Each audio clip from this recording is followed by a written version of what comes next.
सन्दोहबन्धुरं सिन्धुराननम् अङ्गं हरेः पुलकभूषणमाश्रयन्ति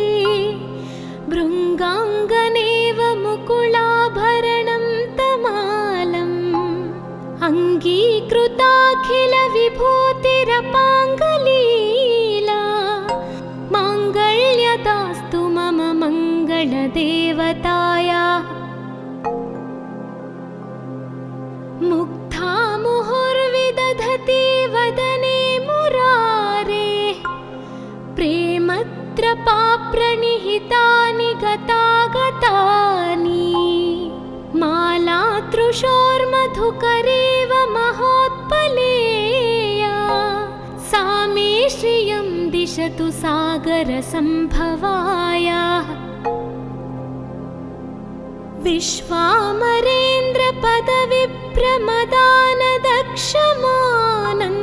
विश्वामरेन्द्रपदविप्रमदानदक्षमानन्दहेतुरधिकं मुरविद्विषोऽपि ईशन्निषीदतु मयि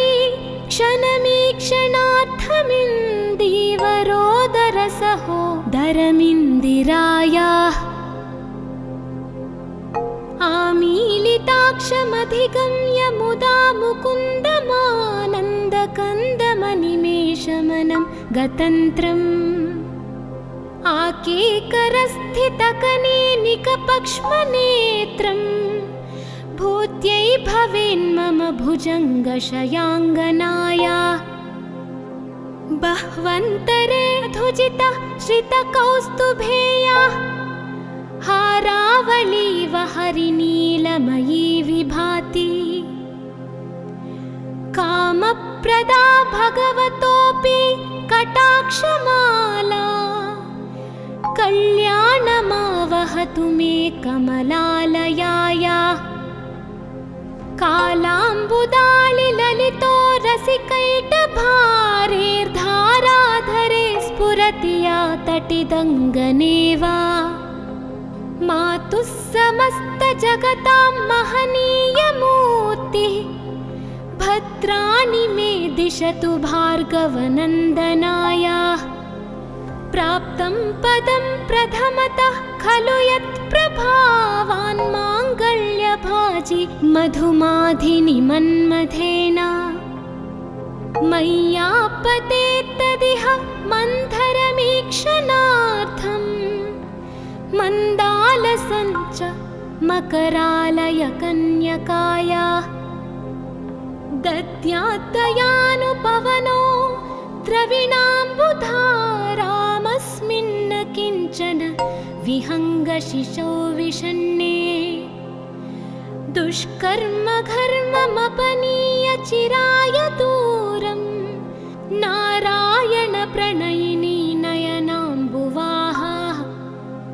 इष्टाविशिष्टमतयोऽपि यया दयार्थदृष्ट्या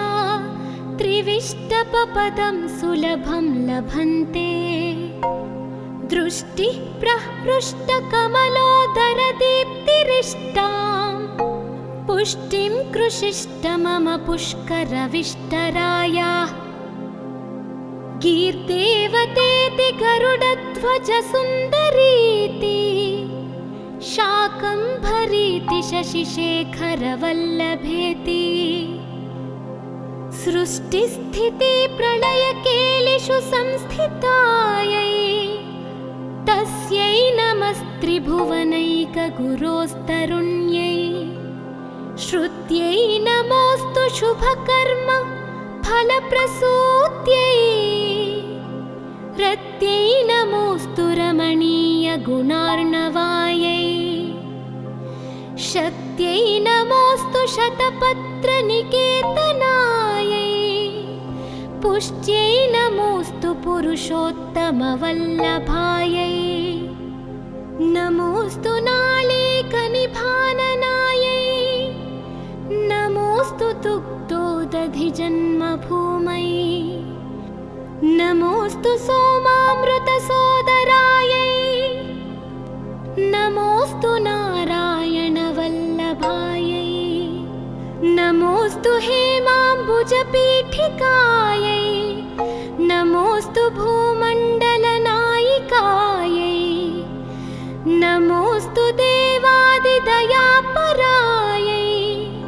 नमोऽस्तु शार्ङ्ग्यायुधवल्लभायै नमोऽस्तु देव्यै भृगुनन्दनायै नमोऽस्तु विष्णोरुरसिस्थितायै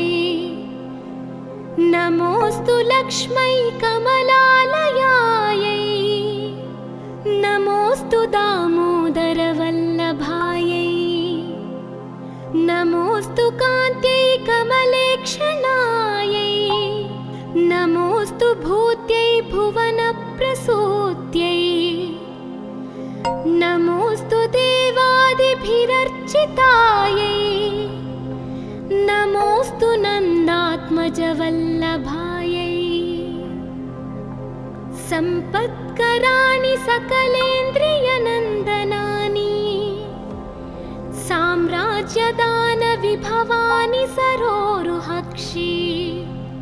त्वद्वन्दनानि दुरिताहरणोद्यतानि मामेव मातरनिशं कलयन्तु मान्ये यत्कटाक्षसमुपासनाविधिः सेवकस्य सकलार्थसम्पदः सन्तनोति वचनाङ्गमानसैस्त्वां मुरारिहृदयेश्वरीं भजे सरसिजनिलये सरोजहस्ते धवलतमाशुकगन्धमाल्यशोभे भगवति हरिवल्लभे मनोज्ञे त्रिभुवनभूतिकरी प्रसीद मह्याम् दिग्गस्तिभिः कनककुम्भमुखावसृष्टस्वर्वाहिनी विमलचारुजलप्लुताङ्गिम् प्रातर्नमामि जगतां जननीमशेषलोकाधिनाथगृहिणीममृताब्धिपुत्रीं कमले कमलाक्षवल्लभे त्वं करुणापूरतरङ्गितैरपाङ्गैः अवलोकय मामकिञ्चनानां प्रथमं पात्रमकृत्रिमं दयायाः बिल्वाटवीमध्यलसत्सरोजे सहस्रपत्रे सुखसन्निविष्टा अष्टापदाम्बोरुहपाणिपद्मा सुवर्णवर्णां प्रणमामि लक्ष्मीम् कमलासनपाणिना ललाटे लिखितामक्षरपङ्क्तिमस्य जन्तोः परिमार्जय मातरङ्घिणा ते धनिकद्वारनिवासदुःखदोग्ध्रीम् अम्भोरुहं जन्मगृहं भवत्याः वक्षःस्थलं भर्तगृहं मुरारेः कारुण्यतः कल्पय पद्मवासे लीलागृहं मे हृदयारविन्दम् स्तुवन्ति ये स्तुतिभिरमोभिरन्वहं त्रयीमयीं त्रिभुवनमातरं रमा गुणाधिका गुरुतरभाग्यभाजिनो भवन्ति ते भुवि बुधभाविताशयाः सुवर्णधारास्तोत्रं यच्चङ्कराचार्यनिर्मितं त्रिसन्ध्यं यः पठेन्नित्यं सकुबेरसमो भवेत् इति श्री कनकधारास्तोत्रं सम्पूर्णम्।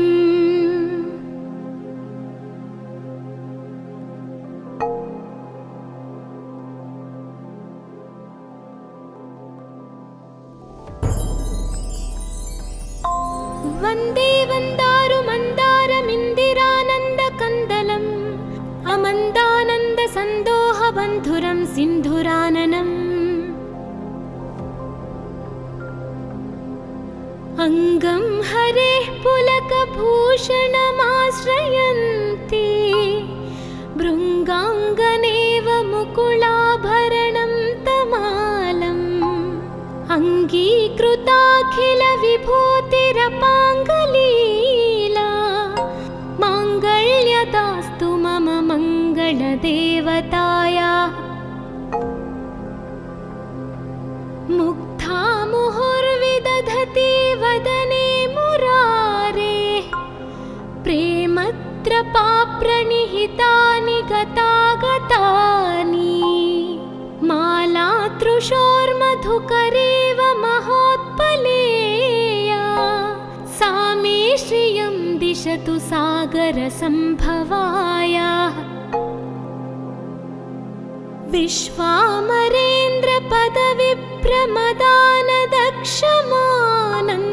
विश्वामरेन्द्रपदविप्रमदानदक्षमानन्दहेतुरधिकं मुरविद्विषोऽपि ईशन्निषीदतु मयि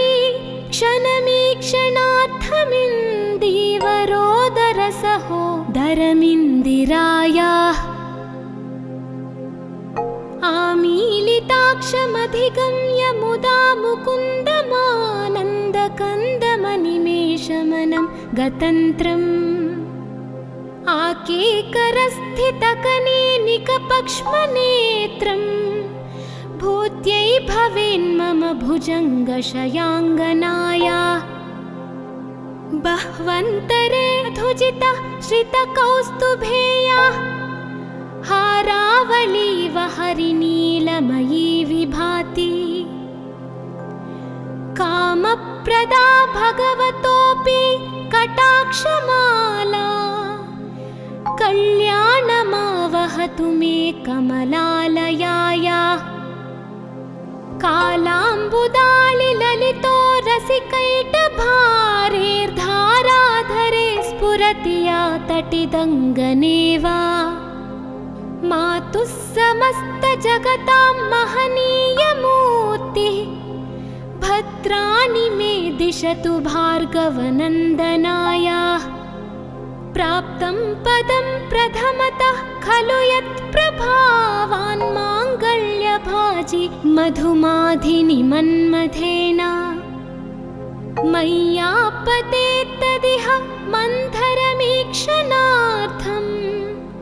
मन्दालसञ्च मकरालयकन्यकायाः दद्याद्दयानुपवनो द्रविणाम्बुधारामस्मिन्न किञ्चन विहङ्गशिशौ विषण्णे दुष्कर्म घर्ममपनीय चिराय दूरं नारायणप्रणयिनी नयनाम्बुवाहाः इष्टाविशिष्टमतयोऽपि यया दयार्थदृष्ट्या त्रिविष्टपपदं सुलभं लभन्ते दृष्टिः प्रहृष्टकमलोदरदीप्तिरिष्टां पुष्टिं कृषिष्ट मम पुष्करविष्टरायाः कीर्तेवतेति गरुडध्वजसुन्दरीति शाकम्भरीति शशिशेखरवल्लभेति सृष्टिस्थितिप्रलयकेलिषु संस्थितायै तस्यै नमस्त्रिभुवनैकगुरोस्तरुण्यै श्रुत्यै नमोऽस्तु शुभकर्म फलप्रसूत्यै रत्यै नमोऽस्तु रमणीयगुणार्णवायै शक्त्यै नमोऽस्तु शतपत्रनिकेतनायै पुष्ट्यै नमोऽस्तु पुरुषोत्तमवल्लभायै नमोऽस्तु नालीकनिभाननायै नमोऽस्तु दुग्धोदधिजन्मभूमै नमोऽस्तु सोमामृतसोदरायै नमोऽस्तु नारायणवल्लभायै नमोऽस्तु हेमाम्बुजपीठिकायै नमोऽस्तु भूमण्डलनायिकायै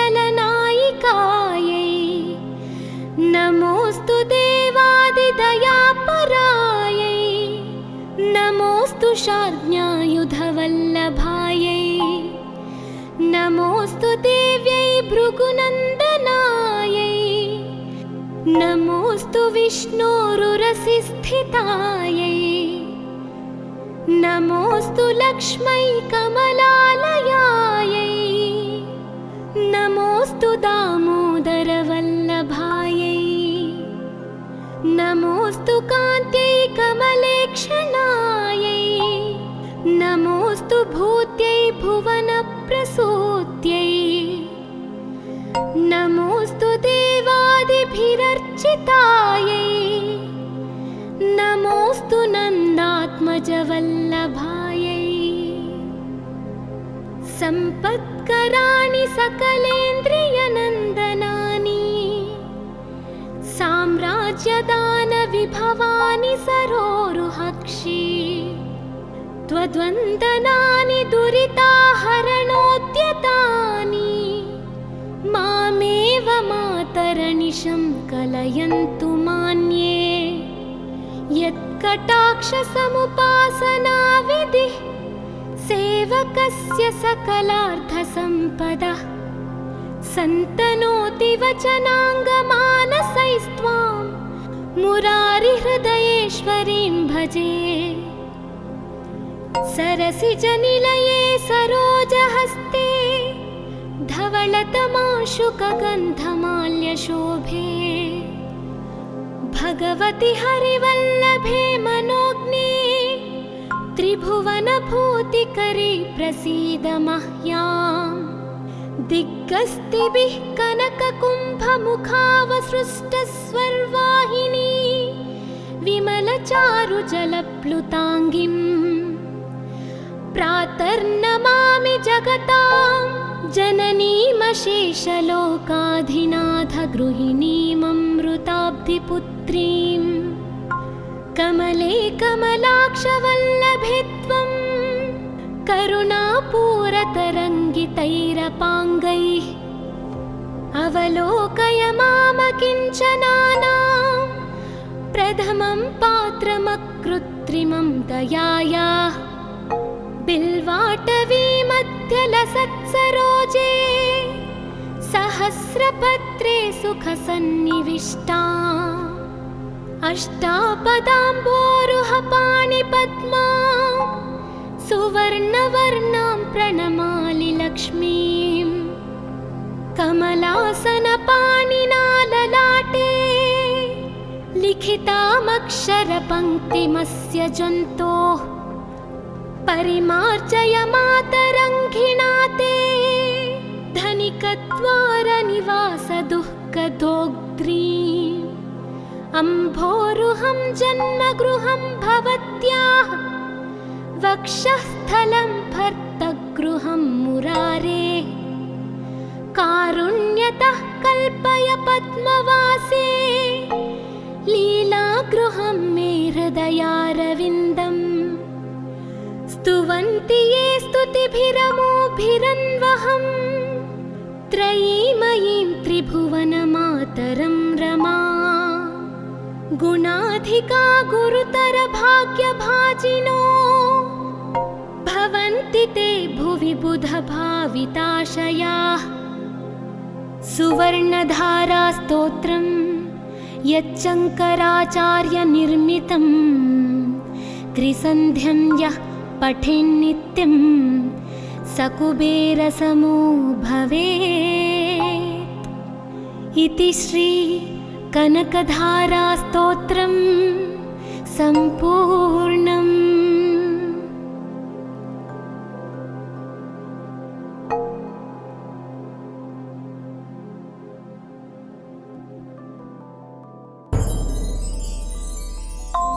वन्दे वन्दारुमन्दारमिन्दिरानन्दकन्दलम् अमन्दानन्दसन्दोहबन्धुरं सिन्धुराननम् अङ्गं हरेः पुलकभूषणमाश्रयन्ति भृङ्गाङ्गनेव मुकुलाभरणं तमालम् अङ्गीकृताखिलविभूतिरपाङ्गलीला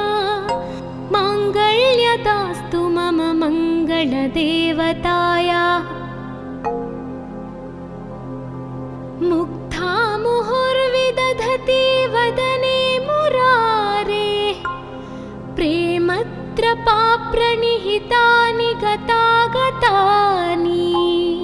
मालातृशोर्मधुकरेव महोत्पलेया सा मे श्रियं दिशतु सागरसम्भवायाः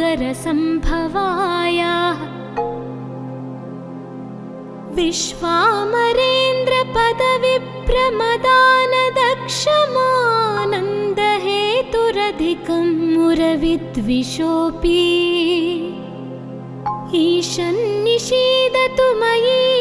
क्षणमीक्षणार्थमिन्दीवरोदरसहोदरमिन्दिरायाः आमीलिताक्षमधिगम्य मुदा मुकुन्दमानन्दकन्दमनिमेषमनं गतन्त्रम् आकेकरस्थितकनेनिकपक्ष्मनेत्रम् भूत्यै भवेन्मम भुजङ्गशयाङ्गनाया बह्वन्तरे धुजितः श्रितकौस्तुभेया हारावलीव हरिनीलमयी विभाति कामप्रदा भगवतोऽपि कटाक्षमाला कल्याणमावहतु मे कमलालयाया कालाम्बुदालिललितो रसिकैटभारेर्धाराधरे स्फुरति या तटिदङ्गनेव मातुः समस्तजगतां महनीयमूर्तिः भद्राणि मे दिशतु भार्गवनन्दनाया प्राप्तं पदं प्रथमतः खलु यत्प्रभावान् माङ्गल्यभाजि मधुमाधिनि मन्मथेन मय्यापतेत्तदिह मन्थरमीक्षणार्थम् मन्दालसञ्च मकरालयकन्यकाया दद्यात्तयानुपवनो द्रविणाम्बुधारामस्मिन्न किञ्चन विहङ्गशिशौ विषण्णे दुष्कर्मघर्ममपनीय चिराय दूरं नारायणप्रणयिनी नयनाम्बुवाहा इष्टाविशिष्टमतयोऽपि यया दयार्थदृष्ट्या त्रिविष्टपपदं सुलभं लभन्ते दृष्टिः प्रहृष्टकमलोदरदीप्तिरिष्टां पुष्टिं कृषिष्ट मम पुष्करविष्टराया गीर्देवतेति गरुडध्वजसुन्दरीति शाकम्भरीति शशिशेखरवल्लभेति सृष्टिस्थितिप्रलयकेलिषु संस्थितायै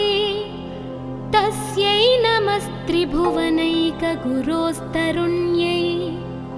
श्रुत्यै नमोऽस्तु शुभकर्म फलप्रसूत्यै रत्यै नमोऽस्तु रमणीयगुणार्णवायै शक्त्यै नमोऽस्तु शतपत्रनिकेतनायै पुष्ट्यै नमोऽस्तु पुरुषोत्तमवल्लभायै नमोऽस्तु नालीकनिभाननायै नमोऽस्तु दुग्धोदधिजन्मभूमै नमोऽस्तु सोमामृतसोदरायै नमोऽस्तु नारायणवल्लभायै नमोऽस्तु हेमाम्बुजपीठिकायै नमोऽस्तु भूमण्डलनायिकायै नमोऽस्तु देवादिदयापरायै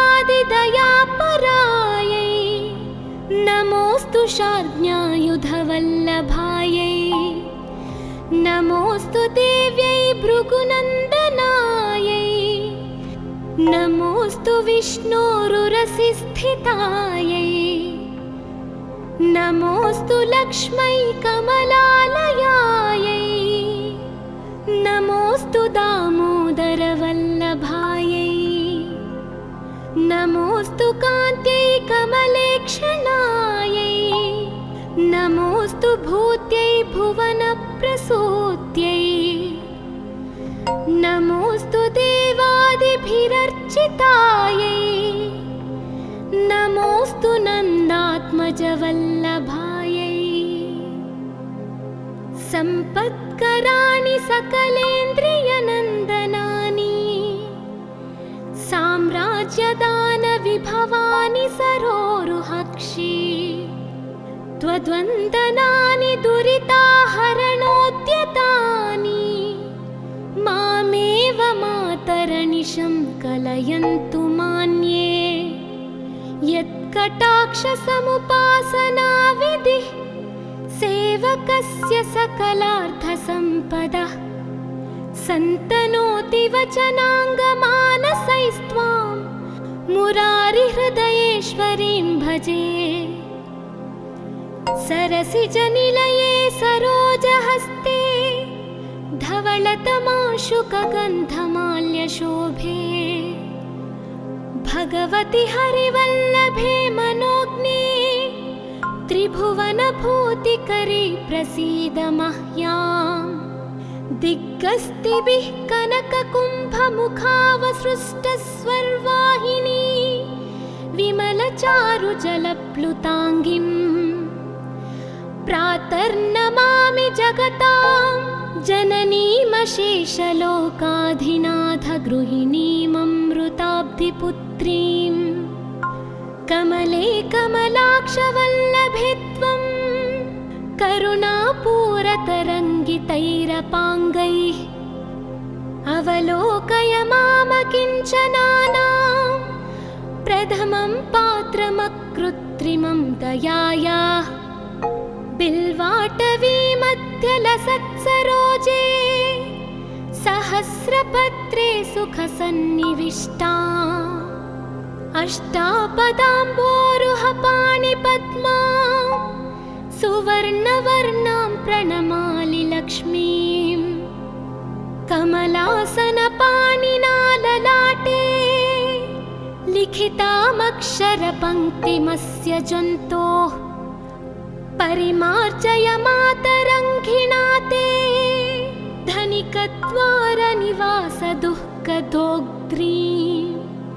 अम्भोरुहं जन्मगृहं भवत्याः वक्षःस्थलं भर्तगृहं मुरारेः कारुण्यतः कल्पय पद्मवासे लीलागृहं मे हृदयारविन्दम् स्तुवन्ति ये स्तुतिभिरमोभिरन्वहं त्रयीमयीं त्रिभुवनमातरं रमा गुणाधिका गुरुतरभाग्यभाजिनो भवन्ति ते भुवि बुधभाविताशयाः सुवर्णधारास्तोत्रं यच्चङ्कराचार्यनिर्मितं त्रिसन्ध्यं यः पठेन्नित्यं सकुबेरसमो भवेत् इति श्री कनकधारास्तोत्रं सम्पूर्णम्।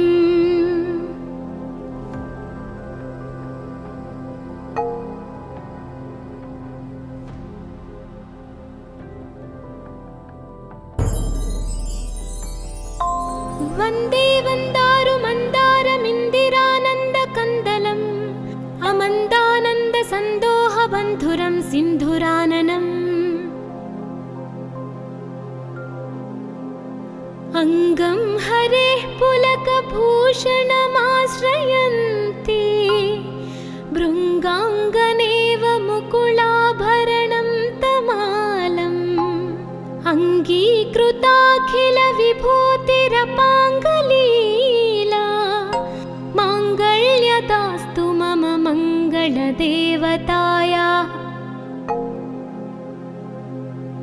मुग्धा मुहुर्विदधति वदने मुरारेः प्रेमत्रपाप्रणिहितानि गतागतानि मालातृशोर्मधुकरेव महोत्पले दिशतु सागरसम्भवायाः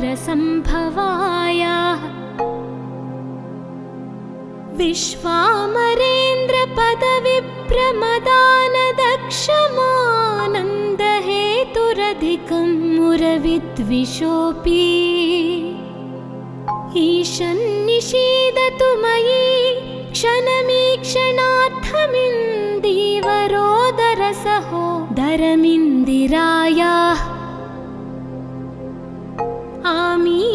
आमीलिताक्षमधिगम्य मुदा मुकुन्दमानन्दकन्दमनिमेषमनं गतन्त्रम् आकेकरस्थितकनेनिकपक्ष्मनेत्रम् भूत्यै भवेन्मम भुजङ्गशयाङ्गनाया बह्वन्तरे धुजितः श्रितकौस्तुभेया हारावलीव हरिनीलमयी विभाति कामप्रदा भगवतोऽपि कटाक्षमाला कल्याणमावहतु मे कमलालयाया कालाम्बुदालिललितो रसिकैटभारेर्धाराधरे स्फुरति या तटिदङ्गनेव मातुः समस्तजगतां महनीयमूर्तिः भद्राणि मे दिशतु भार्गवनन्दनाया प्राप्तं पदं प्रथमतः खलु यत्प्रभावान् माङ्गल्यभाजि मधुमाधिनि मन्मथेन मय्यापतेत्तदिह मन्थरमीक्षणार्थम् मन्दालसञ्च मकरालयकन्यकाया दद्यात्तयानुपवनो द्रविणाम्बुधारामस्मिन्न किञ्चन विहङ्गशिशौ विषण्णे दुष्कर्मघर्ममपनीय चिराय दूरं नारायणप्रणयिनी नयनाम्बुवाहा इष्टाविशिष्टमतयोऽपि यया दयार्थदृष्ट्या त्रिविष्टपपदं सुलभं लभन्ते दृष्टिः प्रहृष्टकमलोदरदीप्तिरिष्टां पुष्टिं कृषिष्ट मम पुष्करविष्टराया गीर्देवतेति गरुडध्वजसुन्दरीति शाकम्भरीति शशिशेखरवल्लभेति सृष्टिस्थितिप्रलयकेलिषु संस्थितायै तस्यै नमस्त्रिभुवनैकगुरोस्तरुण्यै श्रुत्यै नमोऽस्तु शुभकर्म फलप्रसूत्यै रत्यै नमोऽस्तु रमणीयगुणार्णवायै शक्त्यै नमोऽस्तु शतपत्रनिकेतनायै पुष्ट्यै नमोऽस्तु पुरुषोत्तमवल्लभायै नमोऽस्तु नालीकनिभाननायै नमोऽस्तु दुग्धोदधिजन्मभूमै नमोऽस्तु सोमामृतसोदरायै नमोऽस्तु नारायणवल्लभायै नमोऽस्तु हेमाम्बुजपीठिकायै नमोऽस्तु भूमण्डलनायिकायै नमोऽस्तु देवादिदयापरायै नमोऽस्तु शार्ङ्ग्यायुधवल्लभायै नमोऽस्तु देव्यै भृगुनन्दनायै नमोऽस्तु विष्णोरुरसिस्थितायै नमोऽस्तु लक्ष्मै कमलालयायै नमोऽस्तु दामोदरवल्लभायै नमोऽस्तु कान्त्यै कमलेक्षणायै नमोऽस्तु भूत्यै भुवनप्रसूत्यै नमोऽस्तु देवादिभिरर्चितायै आत्मजवल्लभायै सम्पत्कराणि सकलेन्द्रियनन्दनानि साम्राज्यदानविभवानि सरोरुहक्षि त्वद्वन्दनानि दुरिताहरणोद्यतानि मामेव मातरनिशं कलयन्तु मान्ये यत्कटाक्षसमुपासना विधिः सेवकस्य सकलार्थसम्पदः सन्तनोति वचनाङ्गमानसैस्त्वां मुरारिहृदयेश्वरीं भजे सरसिजनिलये सरोजहस्ते धवलतमाशुकगन्धमाल्यशोभे भगवति हरिवल्लभे मनोज्ञे त्रिभुवनभूतिकरी प्रसीद मह्याम् दिग्गस्तिभिः कनककुम्भमुखावसृष्टस्वर्वाहिनी विमलचारुजलप्लुताङ्गिम् प्रातर्नमामि जगतां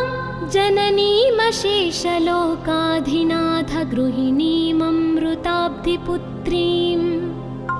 कमले कमलाक्षवल्लभे त्वं करुणापूरतरङ्गितैरपाङ्गैः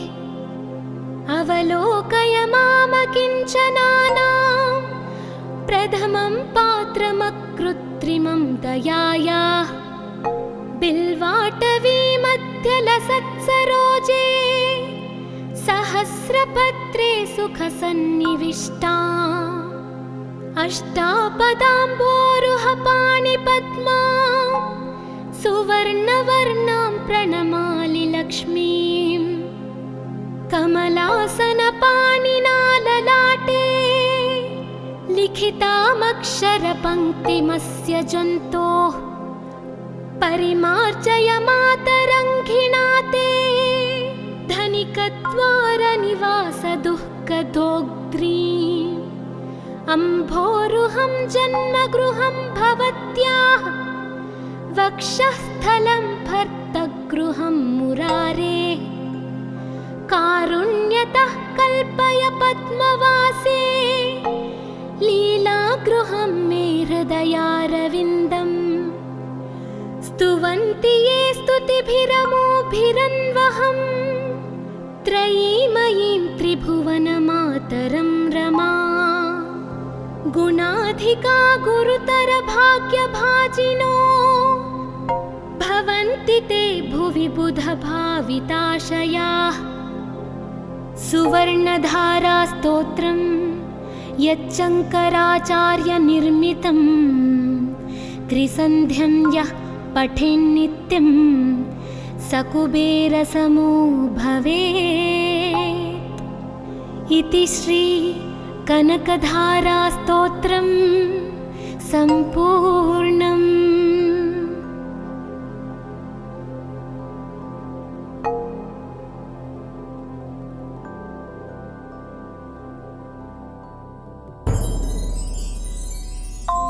वन्दे वन्दारुमन्दारमिन्दिरानन्दकन्दलम् अमन्दानन्दसन्दोहबन्धुरं सिन्धुराननम् अङ्गं हरेः पुलकभूषणमाश्रयन्ति भृङ्गाङ्गनेव मुकुलाभरणं तमालम् अङ्गीकृताखिलविभूतिरपाङ्गलीला माङ्गल्यदास्तु मम मङ्गलदेवतायाः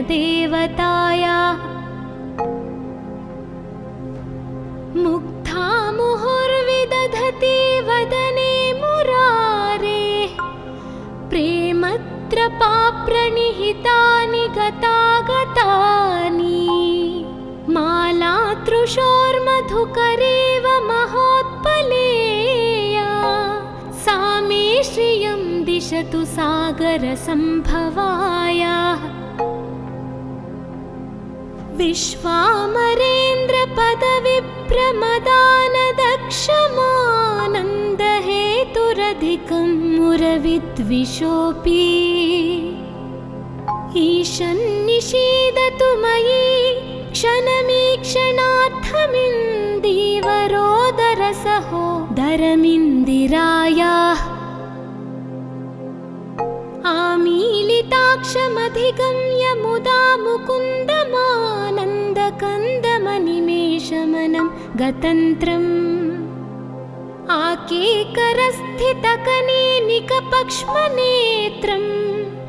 भूत्यै भवेन्मम भुजङ्गशयाङ्गनाया बह्वन्तरे धुजितः श्रितकौस्तुभेया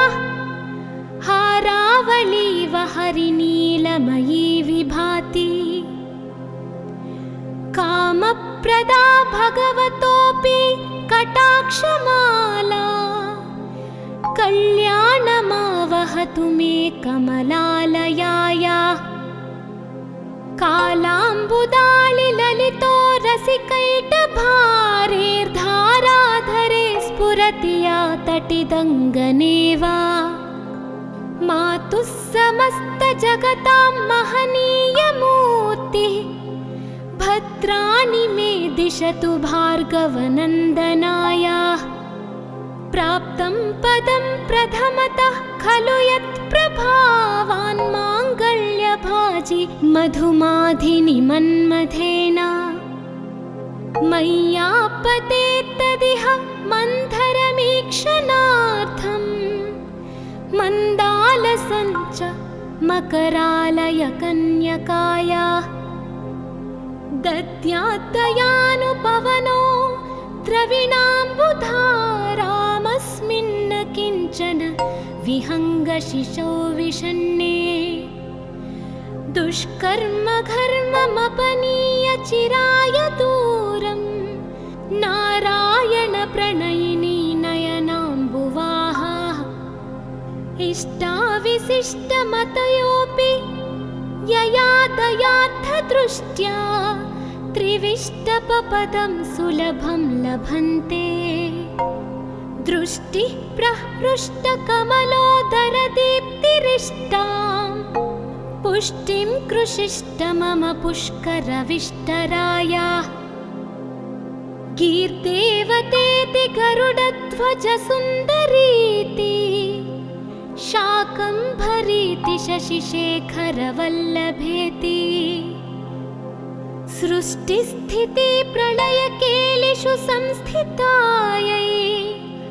तस्यै नमस्त्रिभुवनैकगुरोस्तरुण्यै श्रुत्यै नमोऽस्तु शुभकर्म फलप्रसूत्यै रत्यै नमोऽस्तु रमणीयगुणार्णवायै शक्त्यै नमोऽस्तु शतपत्रनिकेतनायै पुष्ट्यै नमोऽस्तु पुरुषोत्तमवल्लभायै नमोऽस्तु नालीकनिभाननायै नमोऽस्तु दुग्धोदधिजन्मभूमै नमोऽस्तु सोमामृतसोदरायै नमोऽस्तु नारायणवल्लभायै नमोऽस्तु हेमाम्बुजपीठिकायै नमोऽस्तु भूमण्डलनायिकायै नमोऽस्तु देवादिदयापरायै नमोऽस्तु शार्ङ्ग्यायुधवल्लभायै नमोऽस्तु देव्यै भृगुनन्दनायै नमोऽस्तु विष्णोरुरसिस्थितायै नमोऽस्तु लक्ष्मै कमलालयायै नमोऽस्तु दामोदरवल्लभायै नमोऽस्तु कान्त्यै कमलेक्षणायै नमोऽस्तु भूत्यै भुवनप्रसूत्यै नमोऽस्तु देवादिभिरर्चितायै नमोऽस्तु नन्दात्मजवल्लभायै सम्पत्कराणि सकलेन्द्रियनन्दनानि साम्राज्य राज्यदानविभवानि सरोरुहक्षी त्वद्वन्दनानि दुरिताहरणोद्यतानि मामेव मातरनिशं कलयन्तु मान्ये यत्कटाक्षसमुपासनाविधिः सेवकस्य सकलार्थसम्पदः सन्तनोति वचनाङ्गमानसैस्त्वां मुरारिहृदयेश्वरीं भजे। सरसिजनिलये सरोजहस्ते धवलतमाशुकगन्धमाल्यशोभे भगवति हरिवल्लभे मनोज्ञे त्रिभुवनभूतिकरी प्रसीद मह्याम्। दिग्गस्तिभिः कनककुम्भमुखावसृष्टस्वर्वाहिनी विमलचारुजलप्लुताङ्गिम् प्रातर्नमामि जगतां जननीमशेषलोकाधिनाथगृहिणीममृताब्धिपुत्रीम् कमले कमलाक्षवल्लभे त्वं करुणापूरतरङ्गितैरपाङ्गैः अवलोकय मामकिञ्चनानां प्रथमं पात्रमकृत्रिमं दयायाः। बिल्वाटवीमध्यलसत्सरोजे सहस्रपत्रे सुखसन्निविष्टा अष्टापदाम्बोरुहपाणिपद्मा सुवर्णवर्णां प्रणमामि लक्ष्मीं। कमलासनपाणिना ललाटे लिखितामक्षरपङ्क्तिमस्य जन्तोः परिमार्जय मातरङ्घिणा ते धनिकद्वारनिवासदुःखदोग्ध्रीम्। अम्भोरुहं जन्मगृहं भवत्याः वक्षःस्थलं भर्तगृहं मुरारे